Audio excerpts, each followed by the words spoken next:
अस्सलाम वालेकुम स्टूडेंट्स, कैसे हैं आप लोग? उम्मीद है आप सब खैरियत से होंगे। आई am Saeeda Kamna Nadeem. I am your biology teacher for class 9th। Today we are going to discuss kingdom Monera. Students, आज जो हम किंगडम पढ़ने जा रहे हैं, किंगडम मुनैरा, उसका ताल्लुक 5 किंगडम क्लासिफिकेशन सिस्टम से है। किंगडम मुनैरा स्टार्ट करने से पहले हम ये देख लेते हैं कि 5 किंगडम क्लासिफिकेशन सिस्टम किस तरह से हम तक पहुंचा या किस तरह वजूद में आया। अपने पिछले लेक्चर में मैंने आप लोगों को 5 किंगडम क्लासिफिकेशन सिस्टम का इंट्रोडक्शन दिया था। एक दफ़ा दोबारा से मैं आप लोगों को वो सब कुछ याद दिलाना चाहती हूँ ताकि आप लोगों को पता हो कि 5 किंगडम क्लासिफिकेशन सिस्टम में कौन कौन से किंगडम्स इंक्लूड हैं और अब जो हमारे पास 5 किंगडम क्लासिफिकेशन सिस्टम मौजूद है वो अपनी किस फॉर्म में मौजूद है। तो सबसे पहले हमने ये पढ़ा कि एक साइंटिस्ट था ई कैटन। इसने इंट्रोड्यूस कराई 2 टर्म्स, प्रोकैरियोटिक और यूकैरियोटिक। प्रोकैरियोटिक टर्म यूज़ हुई बैक्टीरिया के लिए, क्योंकि बैक्टीरिया ऐसे ऑर्गेनिजम्स थे जो कि प्रोकैरियोट्स थे, यानी ऐसे सेल से बने हुए थे जो कि प्रोकैरियोटिक थे। मतलब वो सेल्स जिनमें वेल डिफाइंड न्यूक्लियस प्रेजेंट नहीं होता और इनका जेनेटिक मटेरियल साइटोप्लाज्म में प्रेजेंट होता है। साथ ही साथ इनमें कोई भी मेम्ब्रेन बाउंडेड ऑर्गेनेल भी मौजूद नहीं होते। और दूसरी टर्म यूकैरियोटिक की थी, जिनमें वो ऑर्गेनिजम्स रखे गए जैसे कि प्लांट्स, फंजाई और एनिमल्स। ये वो ऑर्गेनिजम्स थे जो कि यूकैरियोटिक सेल से बने थे। और यूकैरियोटिक सेल्स क्या होते हैं ये भी आप लोगों को अच्छी तरह मालूम है। यूकैरियोटिक सेल्स ऐसे सेल्स होते हैं जिनमें वेल डिफाइंड न्यूक्लियस मौजूद होता है और इनका जेनेटिक मटेरियल न्यूक्लियस में ही मौजूद होता है। इसी तरह इनमें मेम्ब्रेन बाउंडेड ऑर्गेनेल्स भी मौजूद होती हैं। तो ई कैटन ने प्रोकैरियोटिक और यूकैरियोटिक टर्म्स इंट्रोड्यूस कराई और हमें अब पता चल गया कि यूकैरियोटिक और प्रोकैरियोटिक ऑर्गेनिजम्स कौन से होते हैं।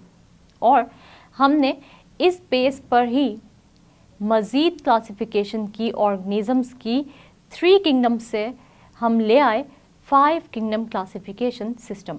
तो स्टूडेंट्स, 1967 में रॉबर्ट विटेकर ने 5 किंगडम क्लासिफिकेशन सिस्टम इंट्रोड्यूस कराया और अब हम ऑर्गेनिजम्स को क्लासिफाई करते हैं 5 किंगडम्स में। और किस बेस पर, जैसे मैंने आप लोगों को पिछले लेक्चर में बताया था कि रॉबर्ट विटेकर ने 2 बेसिस पर क्लासिफिकेशन की इन ऑर्गेनिजम्स। और वो बेसिस क्या थी? एक तो थी उनकी सेलुलर ऑर्गेनाइजेशन और दूसरी थी उनका mode of nutrition. Cellular organization मतलब कौन से ऑर्गेनिजम्स ऐसे हैं जो कि यूनिसेलुलर हैं, यानी एक सेल से बने हुए हैं। कौन से ऑर्गेनिजम्स हैं जो कि यूकैरियोटिक हैं और यूनिसेलुलर हैं।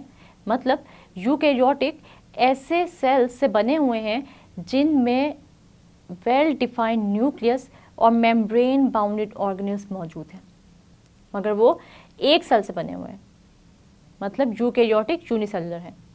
और कौन से ऑर्गेनिजम्स ऐसे हैं जो कि यूकैरियोटिक मल्टीसेलुलर हैं, मतलब वो बहुत सारे सेल से मिलकर बने हुए हैं और उनके सेल्स यूकैरियोटिक हैं, मतलब ऐसे सेल्स हैं जिनमें वेल डिफाइंड न्यूक्लियस और मेम्ब्रेन बाउंडेड ऑर्गेनेल्स मौजूद हैं। और जो दूसरी बेस थी वो क्या थी?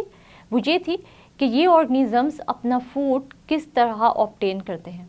क्या ये फोटोसिंथेटिक है, मतलब ये अपना फूड खुद प्रिपेयर करते हैं फोटोसिंथेसिस से, या फिर ये एब्जॉर्प्टिव हेटेरोट्रॉफ है जैसे कि फंजाई जो कि अपना फूड किसी भी सरफेस पे ग्रो करके उस सरफेस से अपने फूड को या न्यूट्रिएंट्स को एब्जॉर्ब करते हैं।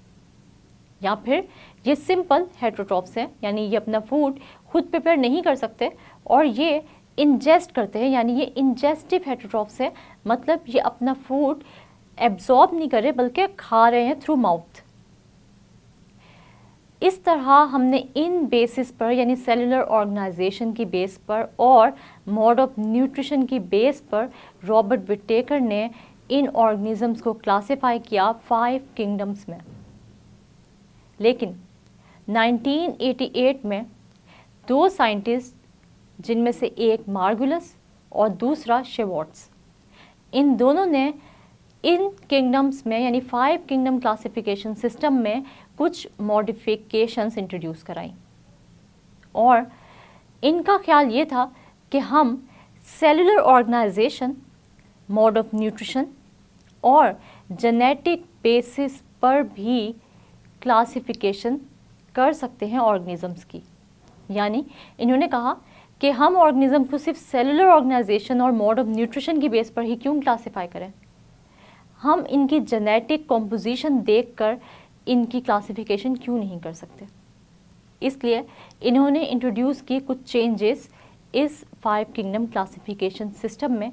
और अब जो हम पढ़ने जा रहे हैं 5 किंगडम क्लासिफिकेशन सिस्टम, वो हमारे पास मार्गुलस और शेवॉर्ट्स का है इन मॉडिफाइड फॉर्म। सबसे पहले जो हम आज पढ़ेंगे वो है किंगडम मुनेरा।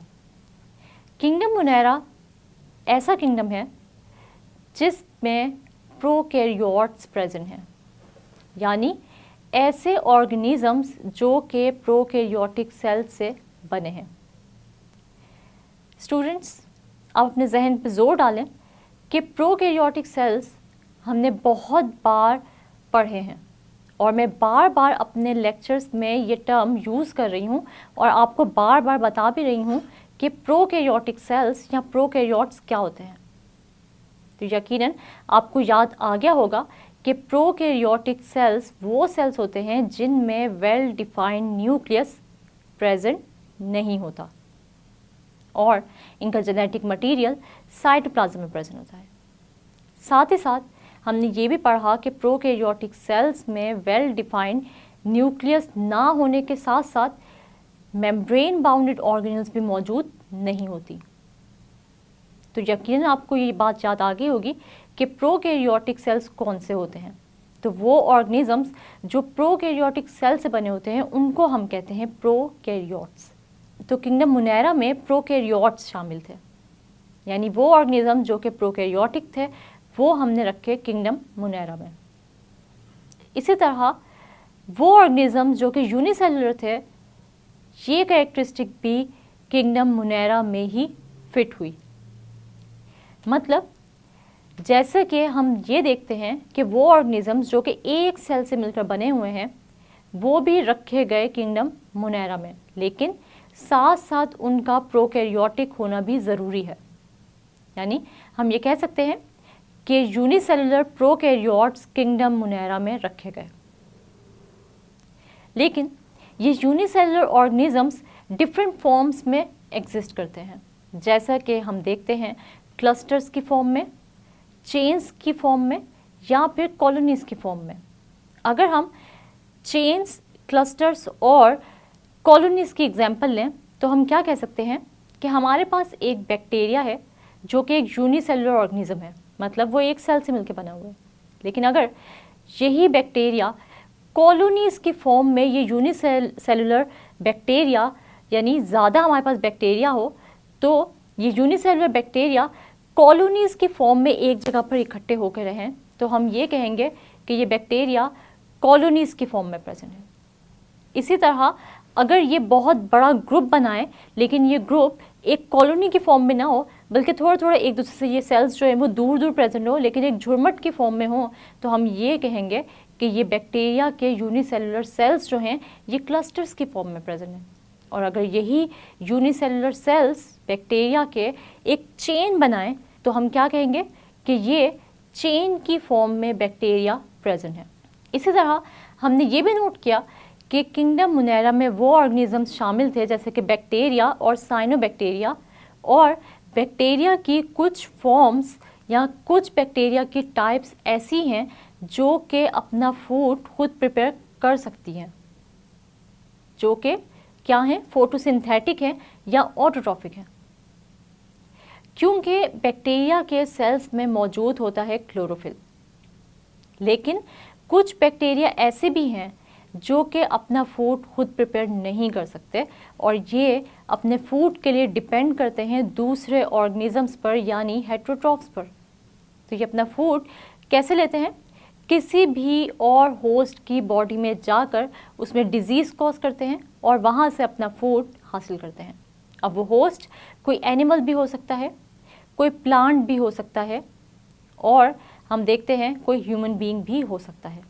तो इसका मतलब ये हुआ कि बहुत सारे बैक्टीरिया पैरासिटिक भी होते हैं, मतलब ऐसे ऑर्गेनिजम्स जो कि किसी और ऑर्गेनिज्म से फूड और शेल्टर लें मगर बदले में उनको नुकसान पहुंचाएं। स्टूडेंट्स, हमने ये देखा कि प्रोकैरियोटिक सेल्स और यूकैरियोटिक सेल्स एक दूसरे से बिल्कुल डिफरेंट होते हैं, इसलिए हम किसी भी यूकैरियोट को किंगडम मुनैरा में प्लेस नहीं कर सकते। मतलब यूकैरियोट्स भी आप लोगों को अच्छी तरह याद होगा कि ऐसे ऑर्गेनिजम्स जो कि यूकैरियोटिक सेल से बने होते हैं, और यूकैरियोटिक सेल्स ऐसे सेल्स जिनमें वेल डिफाइंड न्यूक्लियस होता है, इनका जेनेटिक मटेरियल इनके न्यूक्लियस में प्रेजेंट होता है और इनमें मेम्ब्रेन बाउंडेड ऑर्गेनेल्स भी प्रेजेंट होती हैं। अगर हम एग्जाम्पल देखें कि कौन से ऑर्गेनिजम्स किंगडम मुनैरा में आते हैं, तो वो आते हैं बैक्टीरिया और साइनोबैक्टीरिया। तो हमने ये पढ़ा कि किंगडम मुनैरा में प्रोकैरियोट्स होते हैं, यूनिसेलुलर ऑर्गेनिजम्स होते हैं, कुछ बैक्टीरिया फोटोसिंथेटिक होते हैं और कुछ हेटेरोट्रॉफ्स होते हैं। और ये किस किस फॉर्म में प्रेजेंट होते हैं, कॉलोनीज़ की फॉर्म में, क्लस्टर्स की फॉर्म में और चेन्स की फॉर्म में। तो हमने यहाँ सम अप कर दिया है किंगडम मुनैरा को।